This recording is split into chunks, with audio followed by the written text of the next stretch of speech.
Barker sponsor exemption this week for the tournament. I'll just open things up with asking that. You received your sponsor's exemption from the Thunderbirds this week. What was just your reaction to receiving the exemption and the news? Ultimately, I was very surprised. Had always just tried to get myself into the Monday qualifier just with no status for me. I was just like, what can I do to get myself into Monday qualifier, whether that's giving back to the community, just trying to find a way.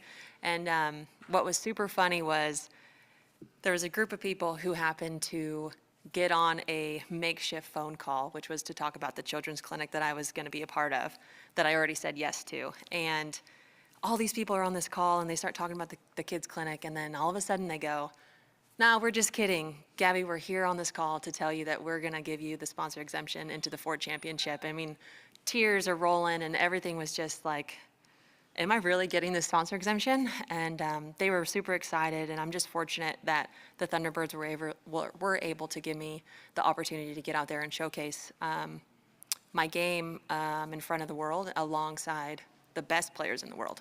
That's an awesome story. I did not know that. You're also the first female Native American professional golfer. Just talk about how excited you are this week, not only to be teeing up for yourself, but as a representative of your culture. I think it's very unique, especially being here with Gila River. It is such a great opportunity to have that connection to them and the culture that I have. And Indian country has always been super positive and uplifting in every aspect of my life, including golf specifically. So to be able to go out there as a Native American woman and to be able to showcase this alongside other amazing women and to have Gila River support the LPGA is just beautiful. Next question. Could you talk a little bit about your background in golf and kind of your journey up to this point, just for those fans and media that are not aware? So I started golf when I was 6. I wasn't really a big golfer until I hit maybe 13, 14 years old, and I played every sport under the sun, basketball, tennis, everything like that, and then I just kind of fell in love with the game. It became a team sport for me, which now it's not. It's completely different, but you know, something little like that can spark a kid's interest is exactly what happened to me. And to be able to go out there with a group of friends and to be able to play the golf, well, the sport that I love, is great. It took me to great places all over the world and took me to Texas Tech, where I figured out that maybe professional golf could be in my eyesight for the near future. And that's exactly where I'm at right now. That's awesome. One last question from me. I've heard you've played here, Whirlwind Golf Club, before. Just what are your thoughts on this course and what it's going to take to have a low score this week? Well, one, having the LPGA tournament here at Whirlwind at my home course here in Arizona is just spectacular. It's like you show up one day a week ago and this course is already in pristine shape, but now with everything up, the grandstands, all of that, it is absolutely beautiful. The course is going to be a great challenge, I think, for the LPGA players this week, and I'm looking forward to how the course holds up and just super excited about it. Awesome. We'll open it up now in the back here first. Yep, for you all.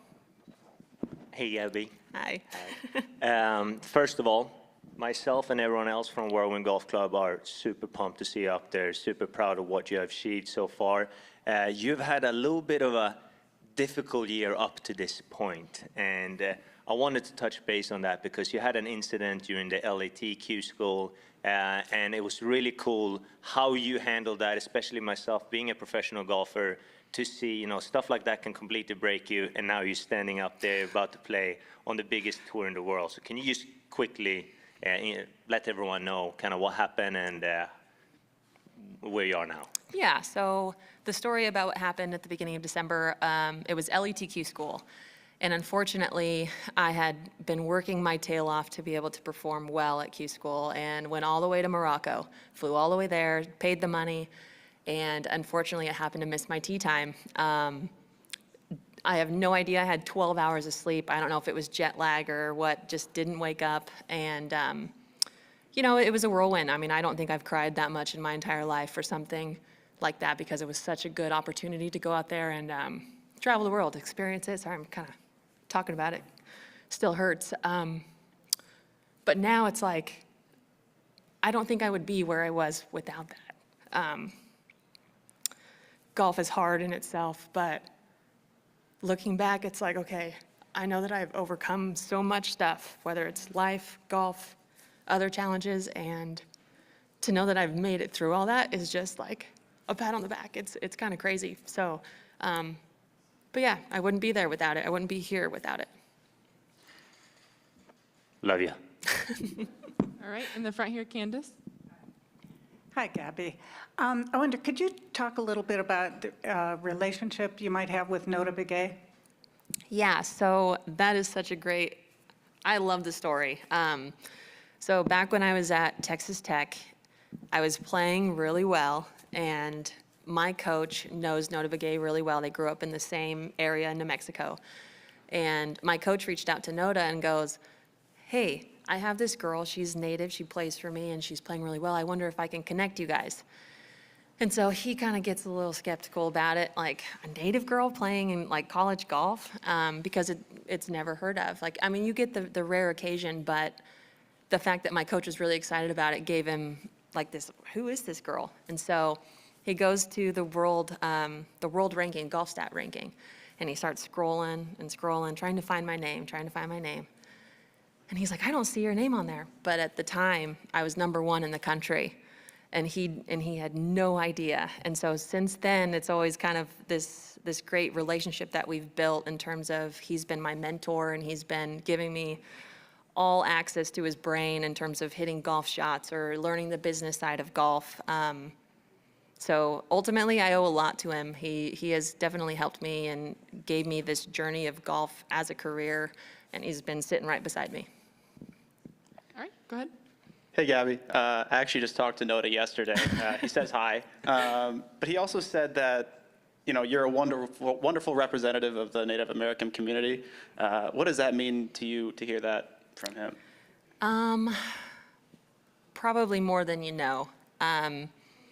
It's sometimes scary, personally, to be able to be the first, and that's what I kind of lean on Noda for, is because he was the first before I was in the men's world.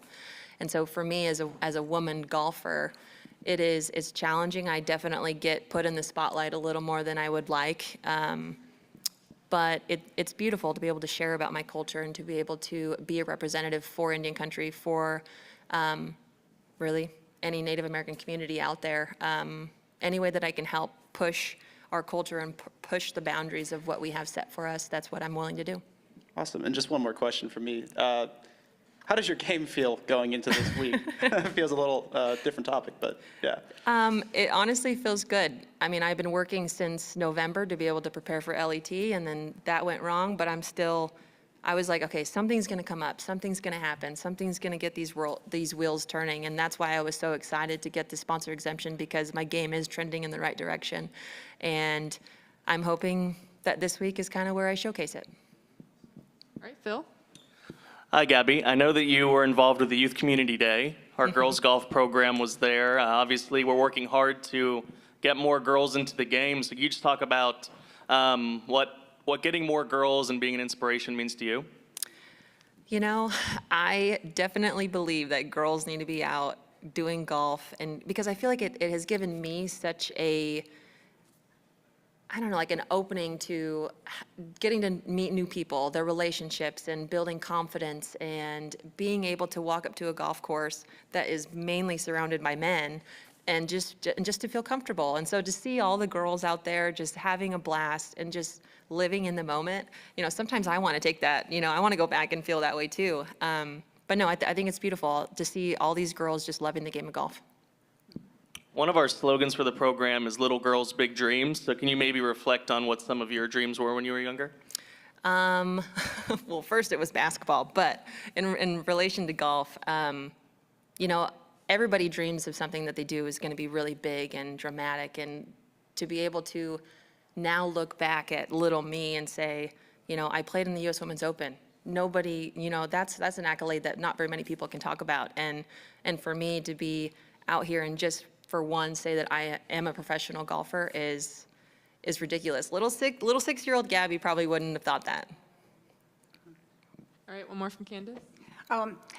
You may not know, but I'm just curious if you've heard of the Lori Piestewa Games that take place here. It's the National Native American Games, bringing thousands of Native American athletes here to the Valley every year.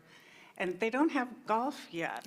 They have everything else, but not golf.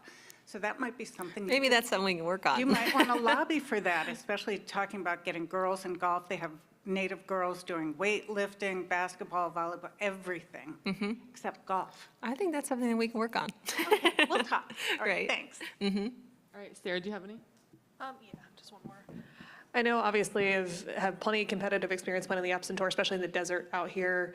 When you look back at your time in the Epson Tour, do you feel any more prepared to kind of tackle an opportunity like this? Just having so many competitive reps under your belt, especially in desert golf? Definitely. I think Epson Tour is the breeding ground for bringing in amazing talent to the LPGA.